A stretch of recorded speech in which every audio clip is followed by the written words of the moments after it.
y que existe la posibilidad de ser neutral y que lo que debe ser un periodista es neutral y que por lo tanto aquel que supuestamente toma partido se invalida como periodista en la medida en que ya sabemos para quién está escribiendo, digamos, o con qué fines o con qué cosas.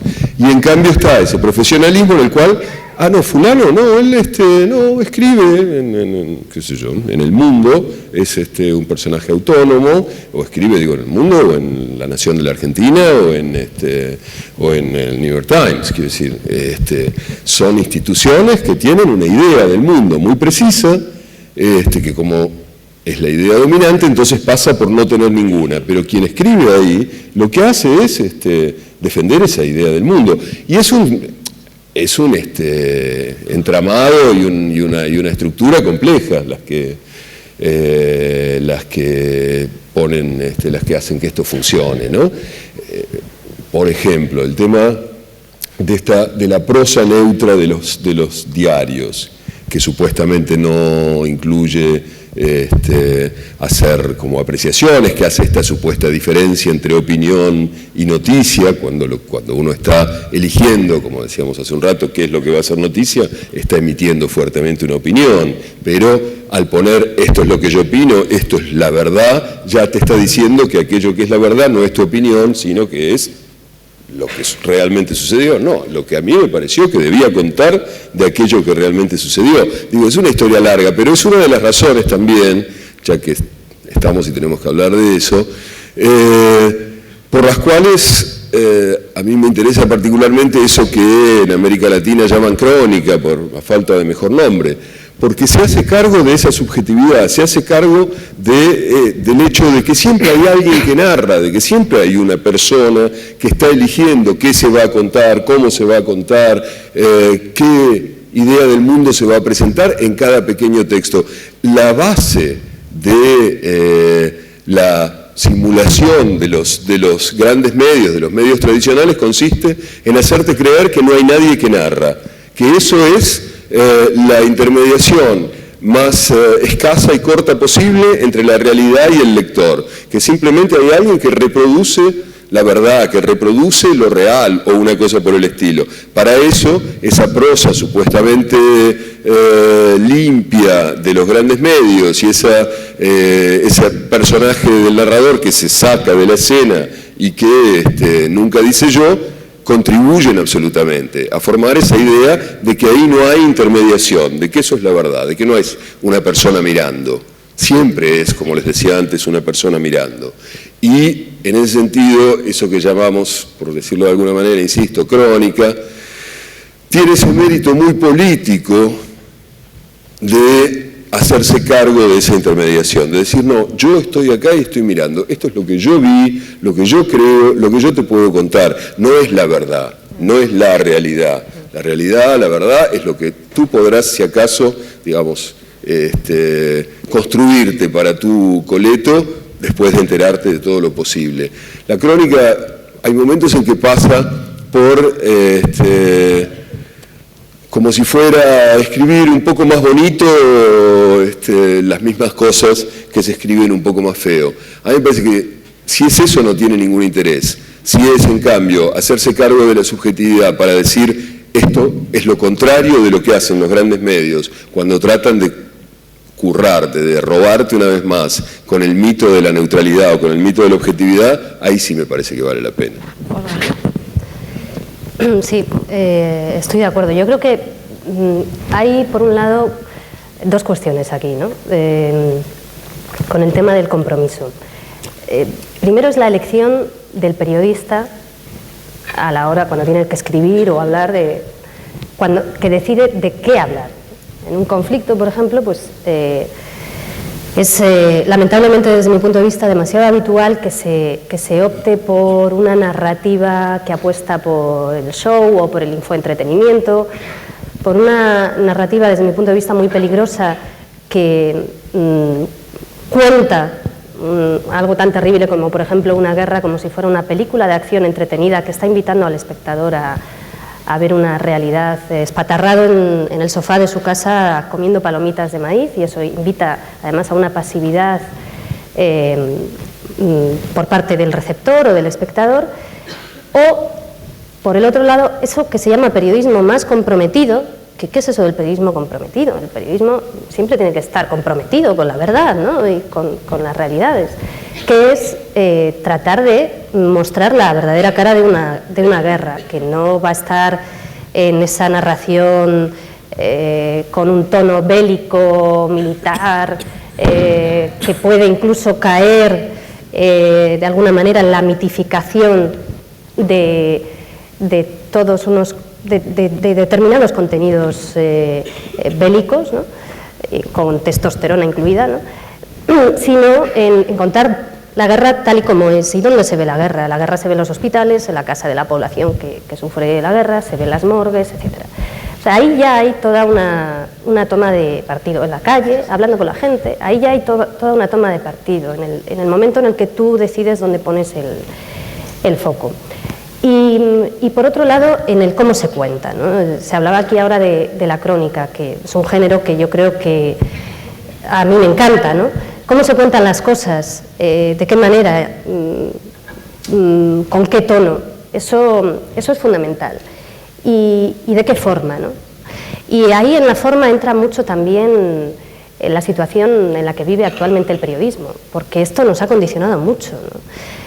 Hay una crisis de identidad en el periodismo, claramente, que viene antes de la crisis económica, a la que se echa todas las culpas, y evidentemente no tiene todas las culpas.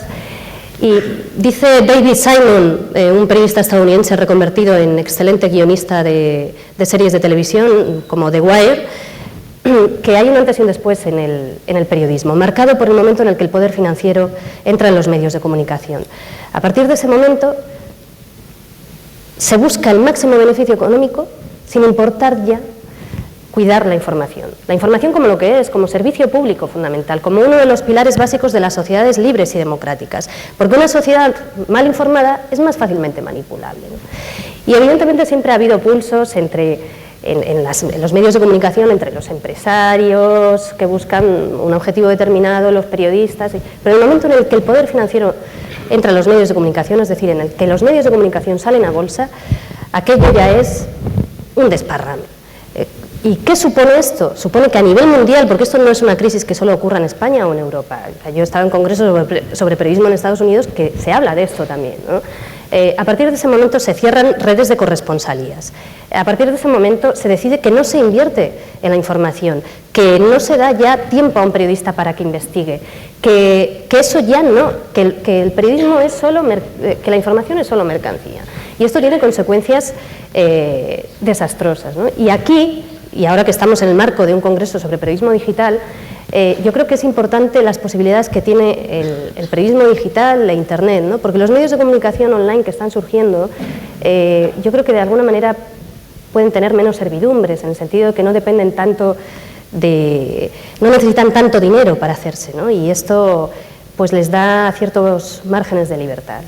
Y en este sentido yo creo que este periodismo y esta crisis de identidad en la que se deja de apostar por un periodismo más pausado, capaz de contextualizar, de profundizar, de investigar, de buscar, de hurgar, es fundamental, y porque además ese es el periodismo que yo creo que todos nos hicimos periodistas. Hay una pregunta que hace poco me hacía escribiendo un artículo en el diario.es, ¿para qué nos habíamos hecho periodistas, ¿no? Pues yo, al menos yo en mi caso, me hice periodista porque quería hacer ese tipo de periodismo. A ver, va a hacer una réplica breve Ginette y tenemos ya preguntas, entonces que haga la réplica Ginette y ya pasamos a las preguntas, y os advierto, nos quedan 8 minutos o una cosa por el estilo. De modo que, sí, solamente quería agregar algo a lo que estaba diciendo Olga, y creo que no solamente es qué se cuenta y cómo se cuenta, sino qué es lo que estamos contando. Y era parte de la reflexión que teníamos lunes y martes los periodistas que nos reunimos, y es cómo las historias se vuelven lugares comunes, ¿no? Como si me voy a México a hablar de los feminicidios en Ciudad Juárez, pues quiero hablar con la mamá de las mujeres que fueron asesinadas allá en la frontera. Si voy a hablar sobre el narcotráfico en Colombia, quiero llegar a Medellín a buscar al sicario. Y siempre o casi siempre, estamos girando en torno a ese lugar común. Y Martín lo ha planteado, cuando tú decías, ¿dónde se encuentra la guerra? La guerra se encuentra en los hospitales, en los centros de concentración.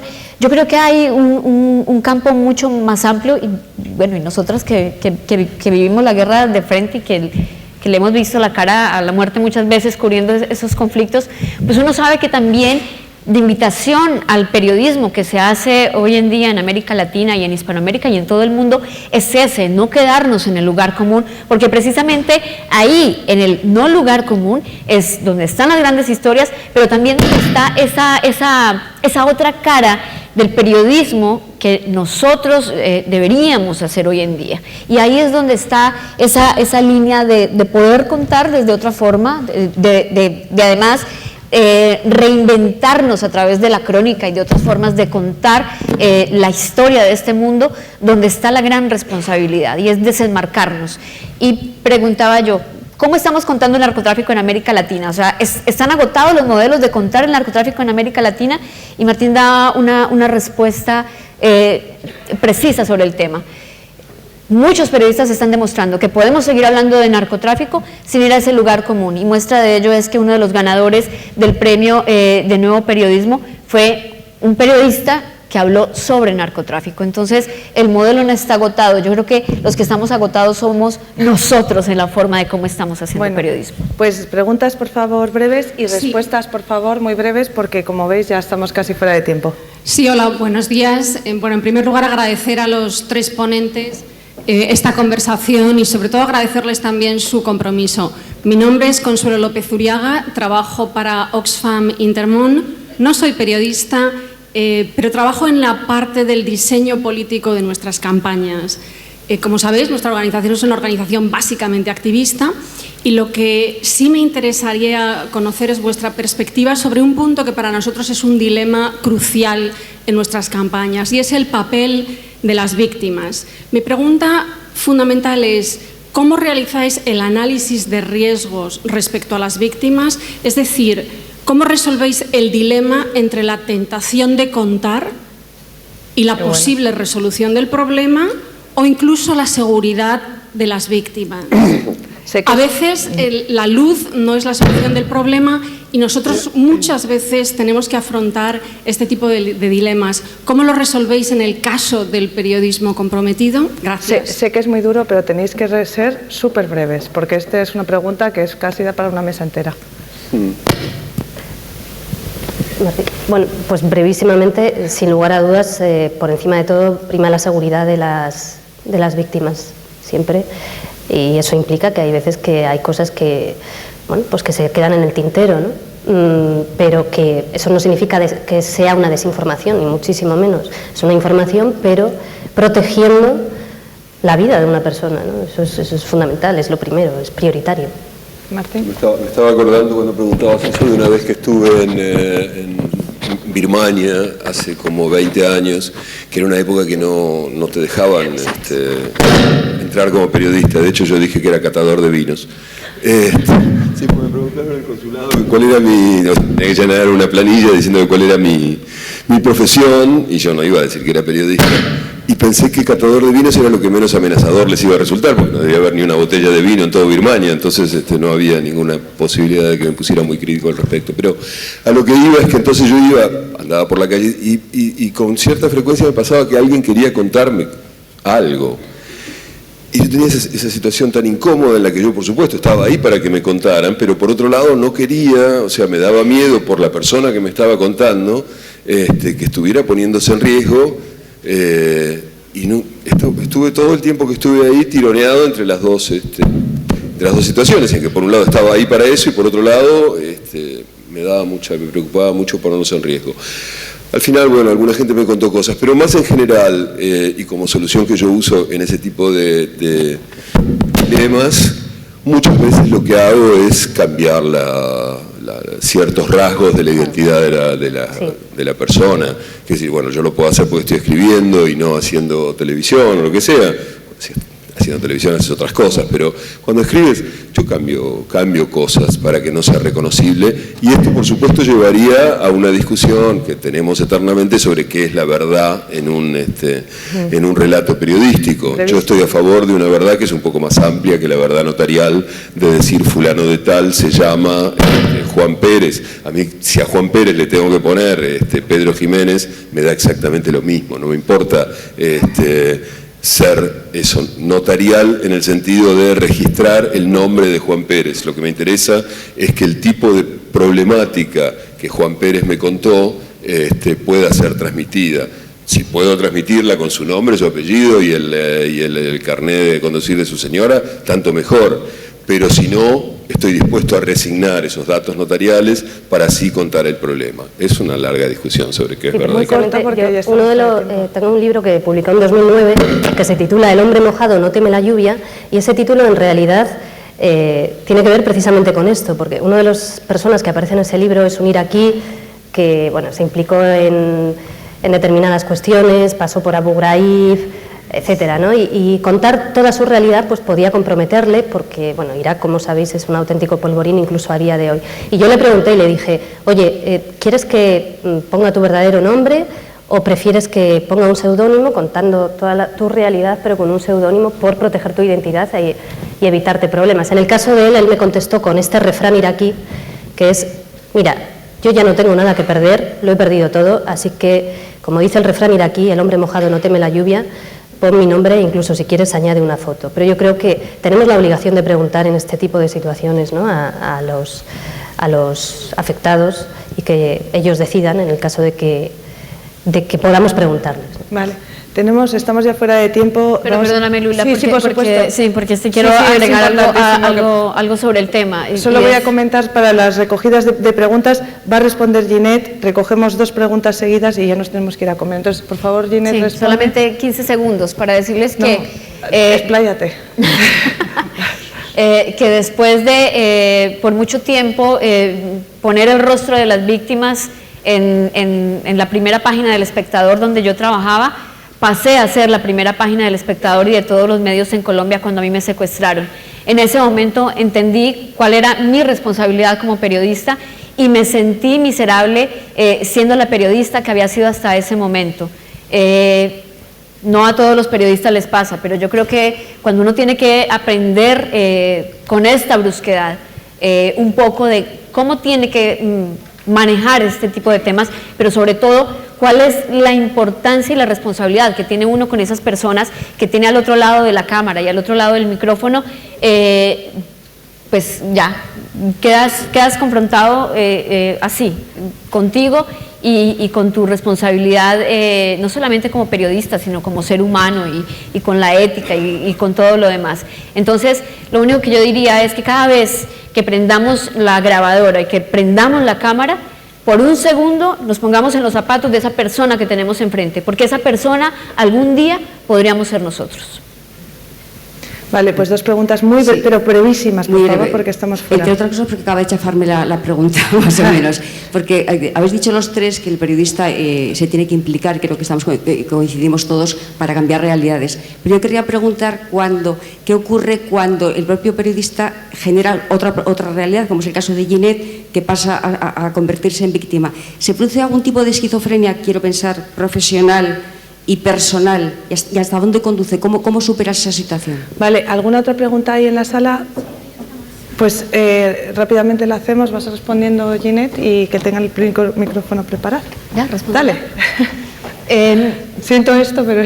Sí, pues yo no sé si es precisamente esquizofrenia, pero sí te deja desnudo completamente, porque es también poner sobre la mesa, si soy capaz de hacerlo, yo seré capaz de volver a escribir sobre el secuestro de cualquier otra persona, seré capaz de tener fuentes militares y policiales cuando esas fuentes fueron las que ordenaron mi secuestro, seré capaz de volverme a sentar enfrente de una mujer que ha sido violada cuando yo he sido violada. ¿Dónde queda ese tema de la objetividad y la neutralidad? Que eso no existe, eso es puro bla bla bla. O sea, ¿cómo me confronto yo frente a mi trabajo y frente a mi responsabilidad? Y yo creo que cuando uno está tan enamorado de lo que hace, y eso es un poco lo que a mí me gustaría que hoy los estudiantes que están aquí escuchándonos se llevaran, y es que uno tiene que estar enamorado de esto, de lo contrario, el resto es cuento. Yo me imagino que Martín está muy enamorado de lo que hace y de lo que escribe, porque esto ya es como algo que lleva a uno en la sangre, y Olga con mayor razón cuando tiene que estar en conflictos internacionales y tiene que poner sobre la mesa las historias de tantas personas afectadas por la guerra. Entonces llega ese momento en que uno dice, este es el enamoramiento y yo tengo que saberlo manejar. Si no lo sabes manejar, estás fregado, porque de lo contrario se te va a volver una bola la vida, y no solamente ya con tu caso personal, sino con las historias de las demás personas con las que estás comprometido. Solamente es de encontrar el punto. Yo creo que no lo he encontrado, porque de lo contrario pues no estaría viviendo en Colombia. Bueno, tengo una mala noticia, no hay tercera pregunta. Me están diciendo desde dentro que nos hemos pasado. Es que, insisto, aquí podríamos habernos tirado 2 horas. Me voy apenada porque creo que nos hemos dejado muchas cosas en el tintero. Era un reto, pero bueno, medianamente superado. Pues nada, muchas gracias y nos vemos en la comida.